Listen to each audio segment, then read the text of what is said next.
Good morning from Darjeeling. आशा है कि आप सब अच्छे होंगे और हमारी दार्जिलिंग सीरीज आपको पसंद आ रही होगी। अभी हम दार्जिलिंग मॉल में हैं और आज हमारे साइट सीइंग का प्लान है, लेकिन इस बार थोड़े अलग तरीके से। हम आज पैदल ही आसपास की खूबसूरती को एक्सप्लोर करेंगे। अभी हम ब्रेकफास्ट के लिए जा रहे हैं। इस रास्ते पर एक पुराना लेकिन बहुत ही शानदार रेस्टोरेंट है जो दार्जिलिंग कई बार आ चुके हैं, वो लोग जरूर जानते होंगे। इसका नाम है सोनम्स किचन।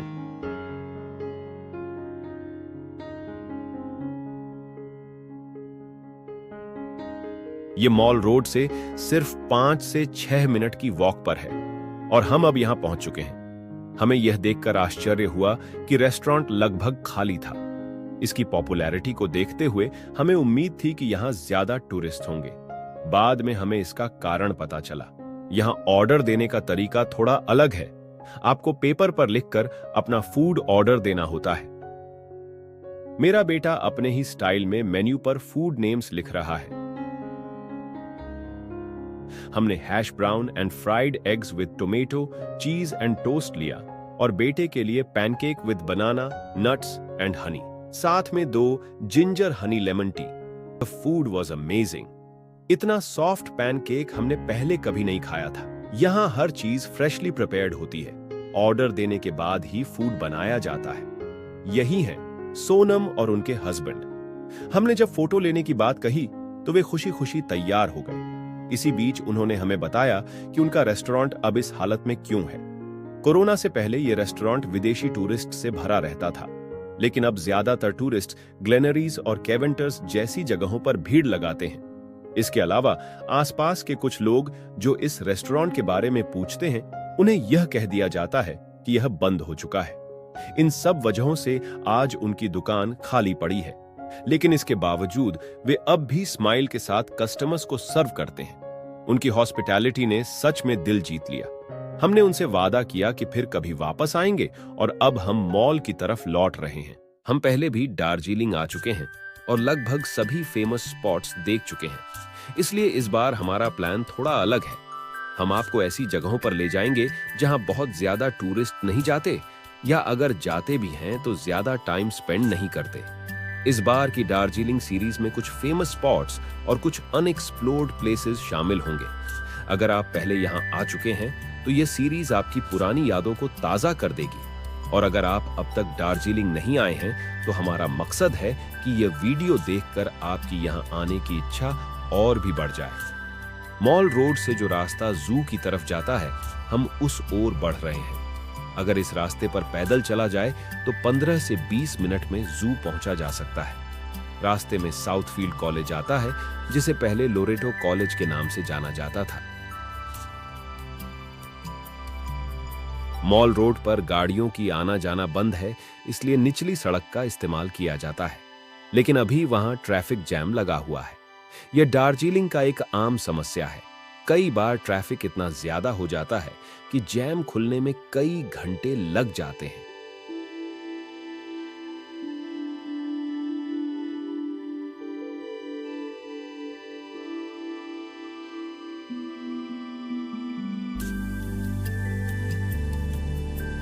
हम अभी भानु भवन के सामने हैं। यहां रोज महाकाल मार्केट लगता है। अब हम सेंट एंड्रूज चर्च के सामने हैं। चर्च को दाईं ओर छोड़कर हम आगे बढ़ रहे हैं।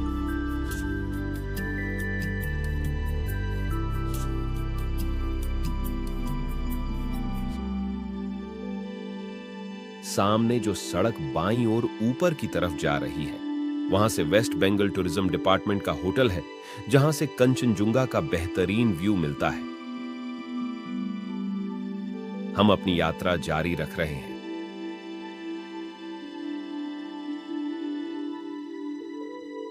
सामने जो मोड़ दिख रहा है, वहीं राज भवन स्थित है।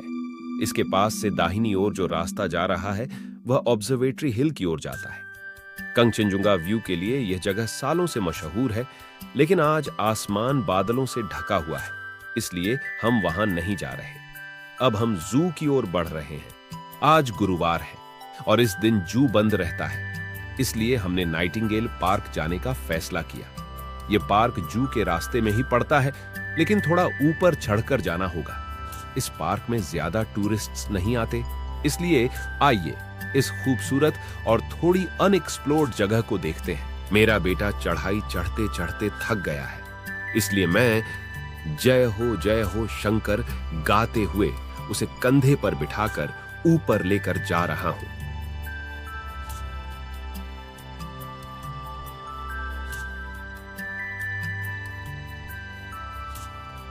हम एंट्री गेट पर पहुंच गए। ऊपर टिकट काउंटर है।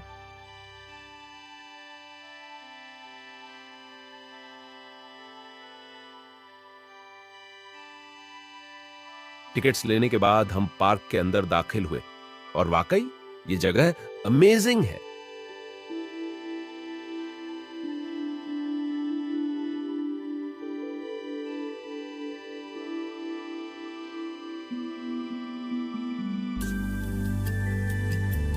सामने एक कैफे है और हर तरफ हरियाली फैली हुई है।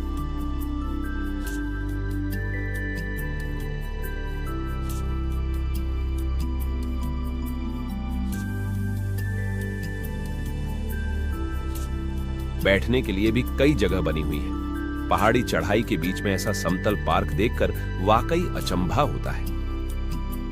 यहीं से कंचनजुंगा का बेस्ट व्यू मिलता है, लेकिन आज बादलों की वजह से हमें यह नजारा नहीं दिख रहा। ठंडी सूरज की हल्की धूप, चारों तरफ ऊंचे ऊंचे पाइन ट्रीज और इतनी शांत जगह में टहलना बहुत ही सुकून भरा अनुभव है।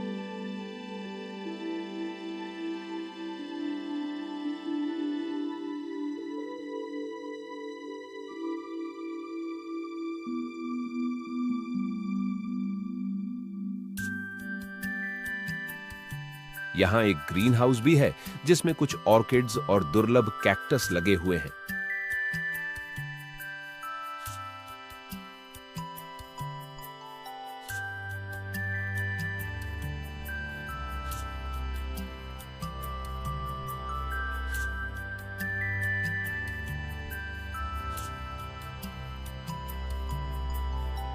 सामने एक फाउंटेन है और ऊपर की ओर एक मंदिर है जिसमें ध्यान मग्न शिव की मूर्ति स्थापित है।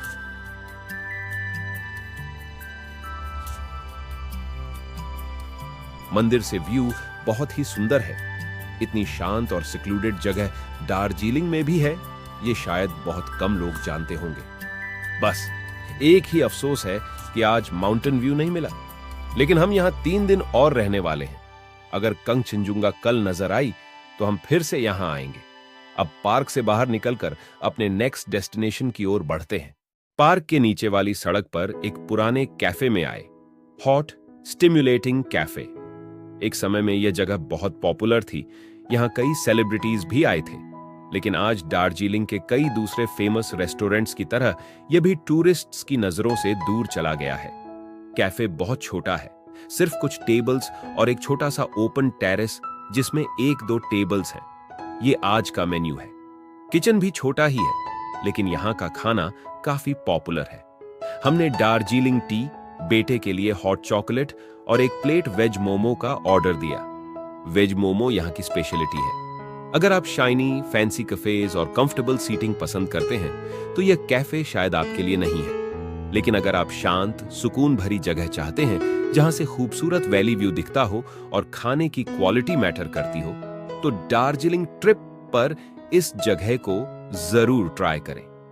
हमने ओपन टेरेस पर बैठने का फैसला किया।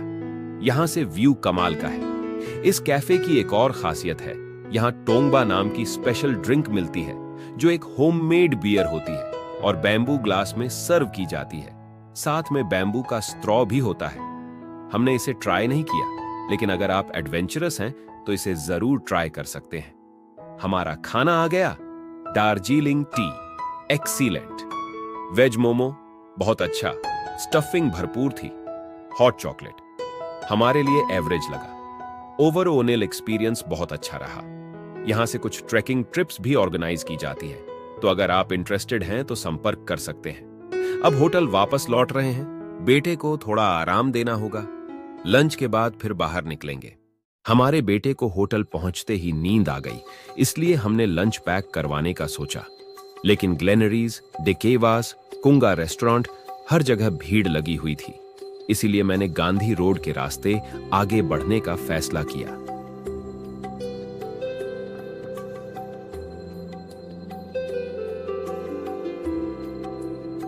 यहां से 5 मिनट की चढ़ाई चढ़नी होगी।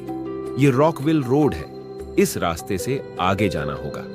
अगर आपको चढ़ाई में दिक्कत होती है तो ये रास्ता आपके लिए थोड़ा मुश्किल हो सकता है।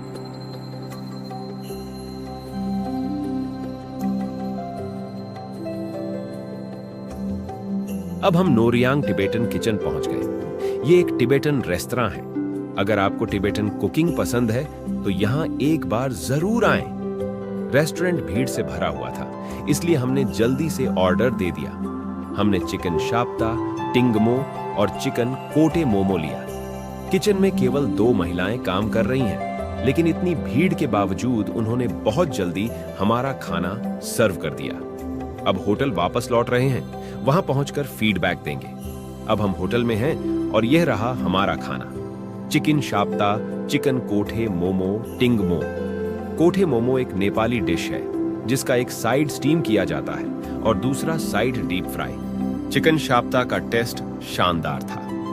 यह दिखने में भले ही चाइनीज प्रिपरेशन जैसा लगे, लेकिन इसका स्वाद एकदम अलग था, बिल्कुल भी स्पाइसी नहीं। टिंगमो एक तरह का टिबेटन ब्रेड है जिसे चिकन शाप्ता के साथ खाना बहुत अच्छा लगा। ये सभी टिबेटन डिशेस थीं और दार्जिलिंग में अगर आपको टिबेटन फूड ट्राई करना है तो यह जगह बेस्ट है।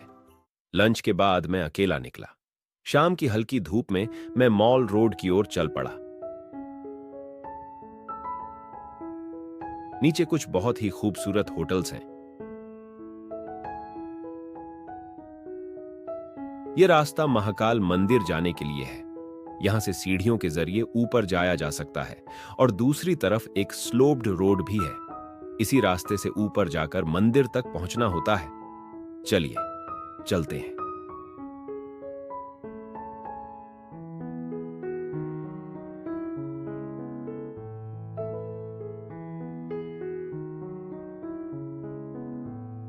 यह है विंडमीर होटल का बैक साइड और यहीं से मंदिर का रास्ता ऊपर चढ़ता है।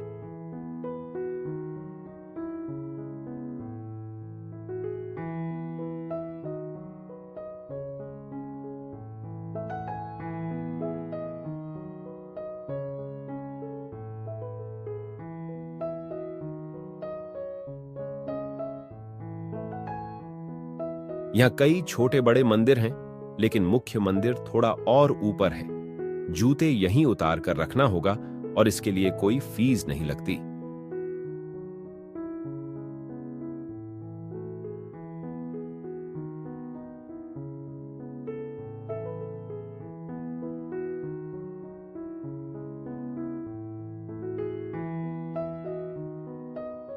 ये जो रास्ता दिख रहा है वही मंदिर तक जाता है।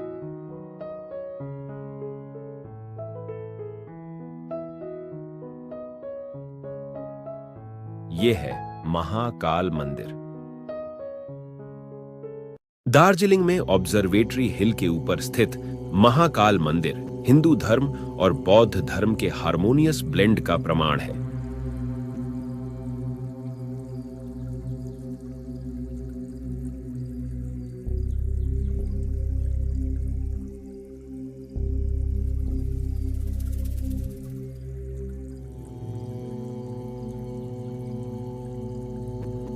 ये पवित्र स्थल जो टाउन और आसपास के हिमालयी पीक्स के ब्रेथ टेकिंग पैनोरामिक व्यूज प्रदान करता है, एक समृद्ध इतिहास रखता है।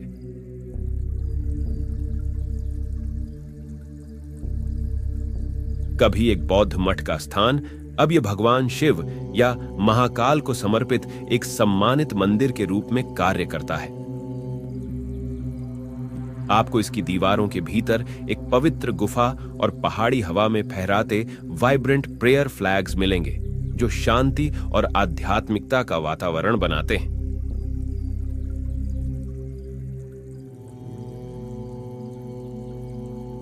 मंदिर का यूनिक कैरेक्टर लेपचा, भूटिया और नेपाली संस्कृतियों के कॉन्फ्लुएंस को दर्शाता है, जो इसे वास्तव में एक विशेष स्थान बनाता है।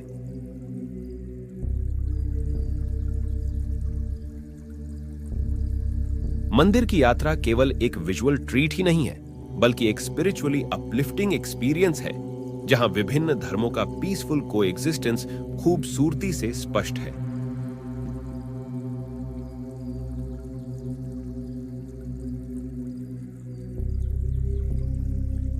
अब मैं नीचे उतरूंगा और वापस मॉल पर आऊंगा।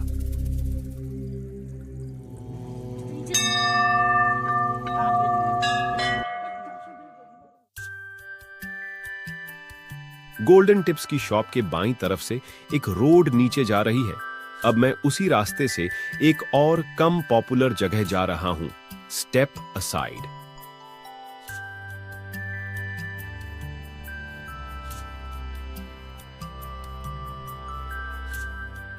इस रोड का नाम सीआर दास रोड है और मैं जा रहा हूं देशबंधु म्यूजियम देखने, जिसे पहले स्टेप असाइड कहा जाता था। इस सड़क पर कई अच्छे होटल्स भी हैं।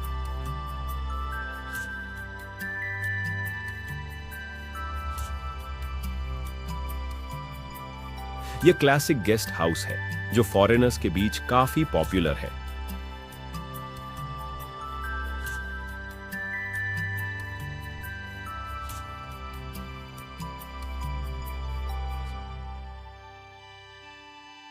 यह उदान ग्रुप का निर्वाणा रिजॉर्ट है। यहां से वैली का व्यू इतना सुंदर है कि बिना रुके आगे बढ़ना मुश्किल है। अब हम पहुंच चुके हैं देशबंधु म्यूजियम।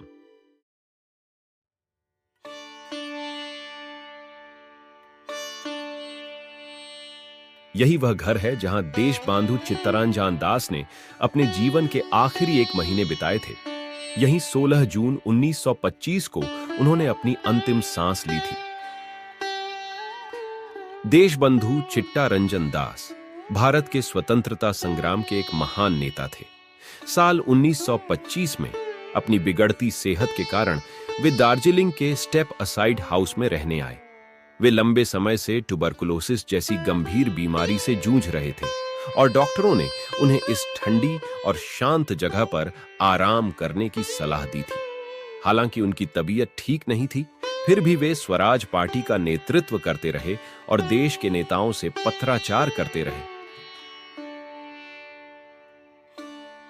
चित्तरंजन दास ने 1925 में कई महीनों तक स्टेप असाइड में बिताए।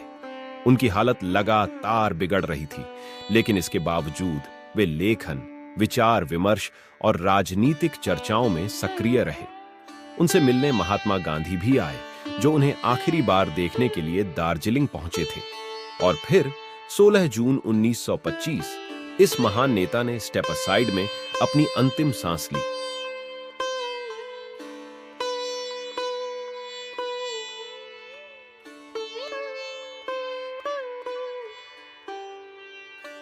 यह भारतीय स्वतंत्रता संग्राम के लिए एक ग्रेट लॉस था। महात्मा गांधी और चित्तरंजन दास के राजनीतिक विचार कई बार अलग रहे। 1923 में दास जी ने स्वराज पार्टी बनाई, जो ब्रिटिश शासन के भीतर चुनाव लड़कर भारत को स्वतंत्रता दिलाने में विश्वास रखती थी, जबकि गांधी जी ने असहयोग आंदोलन पर जोर दिया। लेकिन मतभेदों के बावजूद दोनों के बीच म्यूचुअल रिस्पेक्ट एंड फ्रेंडशिप थी। अपनी आखिरी मुलाकात में दास जी ने भारत के भविष्य और स्वतंत्रता संग्राम के बारे में चिंता व्यक्त की। उनकी मृत्यु के बाद उनका पार्थिव शरीर कलकत्ता लाया गया, जहां हजारों लोग उन्हें अंतिम विदाई देने पहुंचे। आज भी स्टेप असाइड उनकी महान विरासत का प्रतीक बना हुआ है। यह स्थान उनकी देशभक्ति और बलिदान की याद दिलाता है।